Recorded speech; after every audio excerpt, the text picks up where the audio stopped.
और आज सभी को मैं अपने जीवन की अद्भुत गवाही बताने जा रही हूँ कि प्रभु यीशु मसीह ने मेरे जीवन में कैसे कार्य किया और मुझे दुष्ट आत्माओं से कैसे छुटकारा दिया। जब मैं 7 साल की थी तो किसी ने मेरे ऊपर जादू टोना कराया था और मेरे मुंह में बहुत ज्यादा छाले भी पड़ते थे। और जब मैं किसी के साथ बात करती थी तो मेरे मुंह से बहुत ज्यादा खून निकलता था, इसीलिए मैं किसी के साथ बात भी नहीं करती थी। और मैंने डॉक्टरों से बहुत ज्यादा दवाई खाई, गांव के आसपास में जितने भी डॉक्टर थे मैंने उनसे सबसे दवाई खाई, लेकिन मुझे कहीं भी आराम नहीं मिला। फिर उसके बाद जब मैं तीसरी क्लास में पढ़ती थी तो मेरी पढ़ाई भी छूट चुकी थी, मेरा पढ़ाई में ध्यान नहीं लगता था। उसके बाद फिर मेरी तबीयत बहुत ज्यादा खराब रहती थी। जब रात को मैं सोती थी मुझे शैतान के अटैक बहुत ज्यादा होते थे, मतलब व्यभिचार के अटैक। शैतान, मुझे ऐसा लगता था कि शैतान मेरे साथ बहुत सारे संबंध बनाए जा रहा है। और जब मैं सुबह सो के उठती थी मेरे पीठ और मेरी कमर में भी बहुत ज्यादा दर्द रहता था।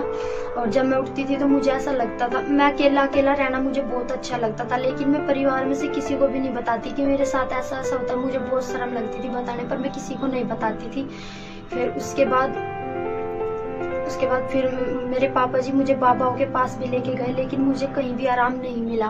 फिर उसके बाद मम्मी ने डॉक्टरों के पास भी दिखाया, लेकिन कहीं भी आराम नहीं मिला। मेरे बाबाओं के पास दिखाया, लेकिन कहीं भी हमें आराम नहीं मिला।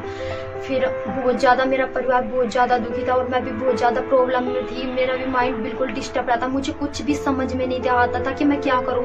और मुझे मतलब घर की प्रॉब्लम बहुत ज्यादा, मुझे मतलब मेरे मम्मी पापा हमारे ऊपर कर्ज बहुत ज्यादा था, इसकी वजह से मुझे बहुत ज्यादा टेंशन रहती थी, मेरी समझ में कुछ भी नहीं आता था। और फिर उसके बाद एक दिन मम्मी पापा बोलने लगे, चलो हम आज सारे के सारे परिवार में जितने भी हम 5 लोग हैं हमारे परिवार में, बोलने लगे पापा मैं आज जहर ला रहा हूँ और हम सब खा के मर जाएंगे।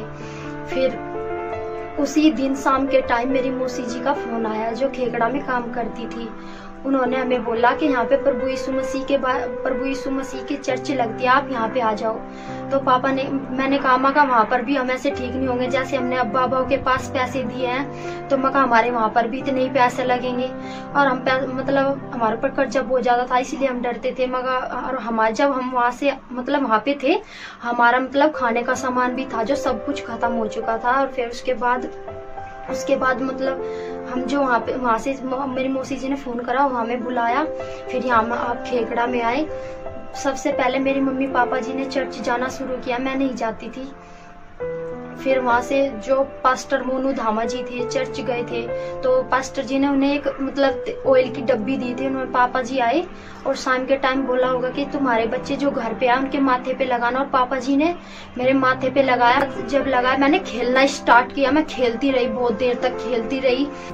3-4 दिन हो गए मैंने खाना भी नहीं खाया था, मेरी तबीयत बहुत ज्यादा बिगड़ती जा रही थी। मुझे ऐसा लगता था कि मैं अब नहीं बचूंगी बिल्कुल भी। मेरे मम्मी पापा मुझे देख के रोते थे, ये कहते थे मतलब पास्टर जी का हमें इतना नहीं पता था। हम पास्टर जी के पास कॉल करते थे, मतलब नंबर तो हमारे पास था लेकिन फोन भी नहीं मिलता था, हमारे पास फोन अच्छा नहीं था, उसकी बैटरी डाउन रहती थी। तो मेरी तबीयत बहुत ज्यादा बिगड़ती जा रही थी। फिर मम्मी पापा ने एक दिन मुझे जब फिर मैं ठीक हो गई थोड़ी, मुझे जब आराम थोड़ा सुकून मिलना शुरू हुआ, मेरी मतलब दुष्ट आत्मा ने खेलना बंद किया। फिर पापा मुझे जबरदस्ती चर्च ले जाने लगे। मेरा मन नहीं होता था पर मुझे जबरदस्ती चर्च ले जाने लगे। फिर उसके बाद वहाँ पे गई, जब पास्टर जी फायर प्रेयर कर रहे थे तो मेरी दुष्ट आत्मा ने खेलना स्टार्ट किया। मैं खेलती रही फर्श पर, कितनी देर तक खेलती रही। और जब पास्टर जी ने मेरे लिए प्रेयर की तो कुछ चीजें मुझे छोड़कर गई और मेरा माइंड भी और मेरा शरीर भी बिल्कुल हल्का हो गया। परमेश्वर ने मेरे परिवार को और हमें सबको छुटकारा दिया और हम अब कर्जे से भी आजाद हैं। और मतलब जो हमने कर्ज लिया था वो भी अब हमने सबको दे दिया, हमारे ऊपर किसी का कर्जा नहीं है। और इसके लिए मैं पास्टर मोनू धामा जी का धन्यवाद करती हूँ और प्रभु जी का भी मैं धन्यवाद करती हूँ। सबको जय मसीह।